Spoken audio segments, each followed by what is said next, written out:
絵が上手くなるスタートラインね。ここだよっていうポイントを説明したいと思います。小物を持つっていうのがとにかく難しいんですよ。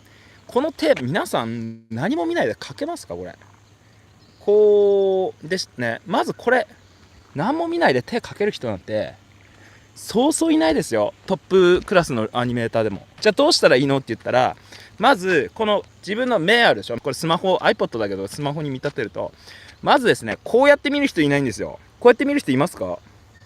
これ変なの分かります？でもこれはめちゃくちゃあるんですよ。みんなこうやって描きます。なんか不思議と。いやこれ変なの。こうやって見るでしょみんなスマホって。この違い分かる？これ普通みんなこうやって見るよね。これ見やすくないですよね。変だよね。こうもしないよね。こう見るよね。自分の顔に対してね。皆さん当たり前にやってる行動なんですけれど、いざ絵の上で考えるとなぜかこういう人がめちゃめちゃ続出するんですよ。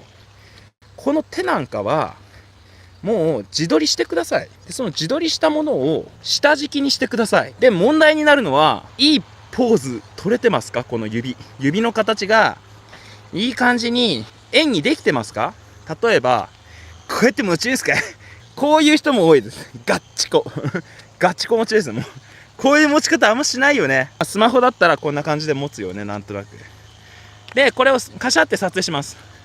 で僕の指なんか僕ずんぐりむっくりしてますね、男の。なんですが、これ可愛い美少女キャラにしたいんだったら、まずこの手を取ってから、この手を美少女キャラの顔とか向きとか、僕の全身で撮っといて、顔に合わせて拡大縮小したりサイズに合わせて、要するにね、素材として組み込むんですよ、この手を。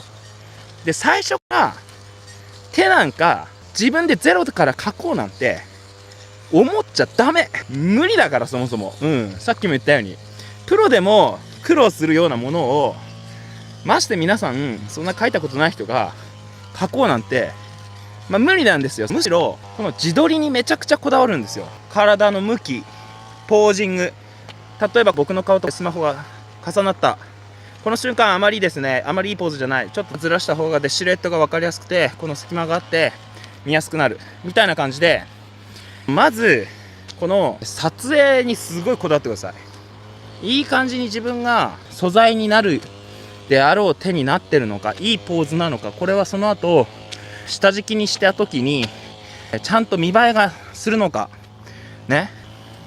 これが上手くなるスタートラインです。いやじゃあ自撮りしろってこととかじゃないんですね。これ一つの例を言ってます。小物を持つというですね、場面においては自分でやってみたりとか、自撮りしてみたりとか、その手を下敷きにしてみるっていうのがおそらく僕は最適解だと思います。例えばですよ、わかんないけど中国雑技なんじゃないけど、すんごいアクション描く、できませんね、それ自分はね。そういう場合は YouTube とかで、それらしいワードで動画をねまず調べてみるとか。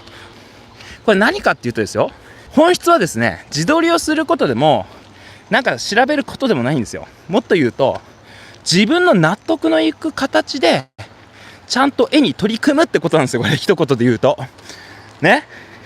これがめちゃくちゃその大事なことなんだけれど、はい自撮りしましたみたいなね、はい私なんか資料見ましたじゃねえよってそんなの自分で納得したの、その素材でいいと思って書いたんですか？それ組み合わせたらうまくいくなと思いましたか？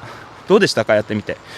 いやいまいちうまく、じゃあもう一回やろうよ、もう一回やろうってもう一回ただやろうよしかないんですよ。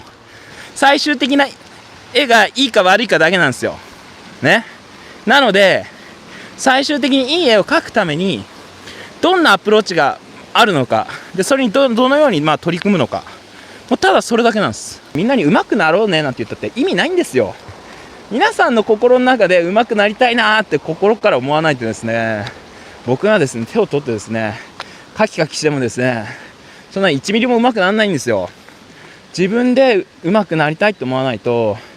でその時に多分皆さんの中でもう絶対あるのが、見ながら描いちゃダメ。ましてさっきの写真を下敷きにしちゃダメ。誰が決めたのそれプロはみんなやってることです、それ。